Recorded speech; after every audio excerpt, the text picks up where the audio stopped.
نشان لگا کے قربانی کے جانوروں میں چھوڑ دو، یہ زیادہ پیاری ہے، اسے رب کے رستے میں خیرات کریں گے۔ کیوں؟ ایک باریک نکتہ صوفیاء نے بیان کیا ہے۔ اللہ کے نیک بندے کہتے ہیں کسی جگہ بھی تمہارا دل اللہ رسول کے مقابلے میں الجھنا نہیں چاہیے۔ کوئی ایسی چیز جو رکاوٹ بن رہی ہو، رکاوٹ، وہ کیا کہتے ہیں، کچرا آ گیا ہے، اس کچرے کو لوگ ٹھیک نہیں کرتے، کہتے نکال دو تاکہ معاملہ صحیح رہے۔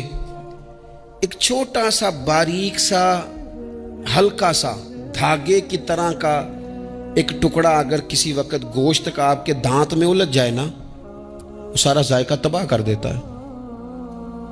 لوگ مختلف چیزیں لے کے خلال کرتے ہیں دانتوں کا تاکہ وہ نکل جائے، کیونکہ ذرا سی بھی چیز اگر کسی جگہ رکاوٹ بن جائے نا، آپ بڑا بہترین کھانا کھا